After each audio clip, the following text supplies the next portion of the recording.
안녕하십니까 유튜브 시청자분 황금 미크입니다. 오늘 주제는 생각보다 끔찍한 내용이네요. 통계 조작이 우리나라에서 일어났다고 합니다. 예. 지난 정권에 있던 전 대통령님이 있을 때 부동산 통계 조작이 그렇게 많이 일어났다고 지금 얘기 나왔는데 그 이야기를 한번 여러분들과 나눠보도록 하겠습니다. 지금 대통령실에서도 통계 조작해서 국민 기반했다. 그러니까 이거를 한 건데 사실상 나라라서 그렇지 이제 뭐 회사로 치면은 분식회계 같은 거거든요. 이게 통계 조작을 했다는 게. 그러니까 통계는 이걸 지표 삼아서 여기에 뭐 정책을 어떻게 세울지 바로 세울지 이런 게 나오는 거예요. 통계를 어떤 걸 기준치로 잡고 어떻게 잡냐에 따라서 내용은 천차만별에 따라 달라질 수 있지만 어느 정도 신빙성을 가질 수 있는 자료를 우리가 보고 있는 거란 말이에요. 그걸 바꾼 거죠. 뭐 출산율도 가령 예를 들어서 비율로 전국을 안 따지고 뭐 가장 우리나라 중에 출산율이 높은 뭐 지역 찍고 그러한 다음에 낮은 지역을 배제하고 그래 하면은 우리나라도 결국 출산율이 뭐 1.3, 1.2 이렇게 나올 수 있는 거예요. 그러니까 그런 것들 통계 조작이 굉장히 심각한 나쁜 일이다라고 말씀을 드리겠습니다. 그리고 제가 이거에 대해서 왜 굳이 이걸 했냐면은 뭐 여당에서 전 정부에 대해 통계 조작이 공산국가나 뭐 범죄다라고 얘기하는데 사실 이게 맞긴 해요. 그러니까 통계를 조작했다는 내용은 여기 그 권성동 의원이 라는 분이 쓰신 말처럼 국정 조작했다는 얘기고요. 뭐 학교로 치면 성적 조작한 거고 분식회계고 통계 조작은 이제 포퓰리즘 국가나 공산 독재 국가 그러니까 그 위대한 옆나라 크고 위대한 대국에서 많이 하고 있다고 지금 우리가 알고 있잖아요. 그쪽에 나온 지표는 신뢰를 할 수 없다고 그런 내용이랑 똑같은데 한국도 그런 나라가 됐다는 걸 의미하게 되는 겁니다. 지금 이 얘기는 지금 무엇을 했냐 여러분들이 궁금했는데 부동산 값이랑 그 소득 주도 성장에 대한 걸 감추기 위해서 그거에 대한 지표도 바꿨다고 하는 거예요. 지금 이게 이렇게만 내용을 보면 좀 잘 어렵잖아요. 그래서 제가 내용을 이따가 다른 거 갖고 오겠습니다. 일단은 이거 통계 조작이 아파트 가격 통계 조작이었는데 이게 부동산 대책 이후에 하락세로 올라 다시 껑충 뛰어 오르니까 상승률을 이것보다 낮춰 발표하라고 얘기한 거예요. 그리고 이제 이거에 대해서는 계속 오르고 있는데 예, 잘못된 이야기를 던지고 있었고요. 실제로 작년에 계속 뭐 우리 뉴스에 나오는 얘기 있었죠. 하룻밤 자고 일하면은 금액이 5천만 원 올랐다 뭐 이런 얘기 있었죠. 그리고 이거에 대한 통계 조작이 아파트 동향이라고 있는데 잠시만요. 주간 아파트 동향이라는 통계에 94차례나 조작을 했다는 거예요. 아주 끔찍한 일이 한국에서 벌어졌다는 거죠. 자, 우리가 해 지난 정권에 살고 있을 때 지금 뭐 어떤 정권이도 안 하지 않겠죠. 어느 정도 유리한 방법으로. 하지만 너무 심하게 했다. 그리고 이것도 부동산 정책과 실패를 감춘 데 쓰였다는 게 문제고요. 집값 상승이 하락으로 소득 분배가 악화로 개선을 둔갑했다. 이런 식으로 지금 된 거예요. 그러니까 개선됐다라고.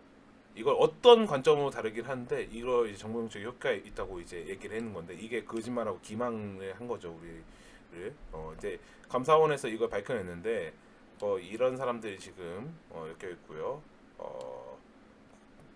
국토부 장관도 들어가 있는 통계청장까지 들어가 있고 통계법 위반, 직권남용, 업무방해 혐의를 검찰에 수사 요청했다라고 얘기하네요. 근데 이게 참 안타까운 게 이게 국가 통계는 국가 형 상태를 보여주고 국민과 미래 세대를 위한 정책에 세우는 기초 자료다.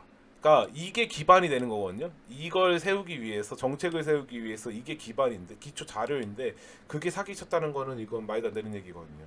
이게 유엔이나 OECD 같은데 국제기구에 제공이 돼요. 그러니까 우리가 뭐 OECD 기준 평균 얼마다 뭐 이런 얘기하는 것에 쓰이는 자료 같은 느낌으로 볼 수 있는 거예요. 근데 이번 일이 지금 이런 통계를 하는 게 조작하는 일이 공산국가나 경제 위기 직전에 그리스 망한 나라에서만 벌어졌거든요. 참 지금 이런 일이 심각한 일을 초래했다.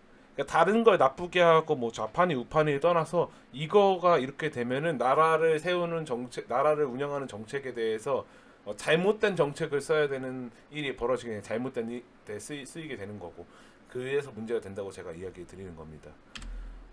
아까 말씀드린 뭐 한국 부동산 원이랑 KB 부동산 가격 지수가 뭐 몇 포인트 몇 포인트 이렇게 차이가 있다는데 이게 간단하게 이명박 정부 때 얘기가 나왔던데 비교했던 내용을 이제 기사에 갖고 왔는데 90배 차이 났다. 이게 아예 뭐가 얼마나 90배를 차이 나는 거냐, 말도 안 되는 소리 하지 말라 할 수 있는데, 자 내용이 이런 거예요. 이명박 정부 당시에는 이 두 집단의 이게 정보 조작 차이가 4.1에서 4.1%, 4.5%. 그러니까 통계 격차가 크게 안 난다는 거예요. 그러니까 예를 들어 통계를 내는 자료가 있잖아요. 그거 지표가 다를 수 있겠지만 큰 차이는 안 났다.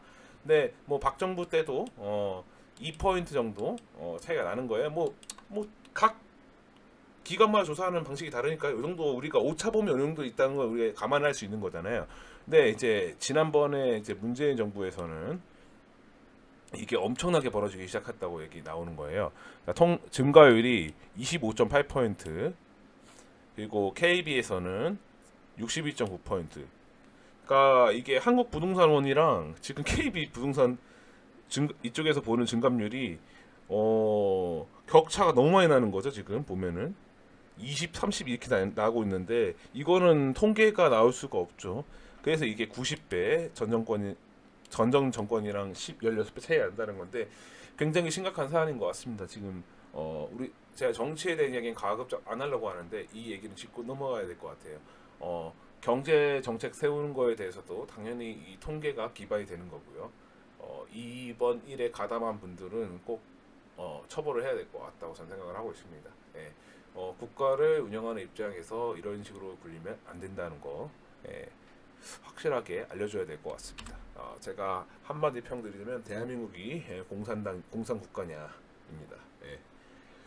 우리나라는 자유민주주의 국가고요. 예. 공산 국가가 아닙니다. 마음대로 자기 뜻대로 그렇게 자기가 침입하거나 잘못한 걸 덮으려고 그렇게 사기치는 건 옳은 행동이 아닙니다. 네. 오늘은 영상 한번 내용 갖고 와봤고요. 여러분들은 어떻게 생각하실까요? 여러분들이 생각하시는 내용을 댓글로 남겨주시면 답글 달러 뛰어가도록 하겠습니다. 시청해주신 유튜브 시청자분들 감사합니다. 좋은 하루 보내십시오. 황금 밀크였습니다.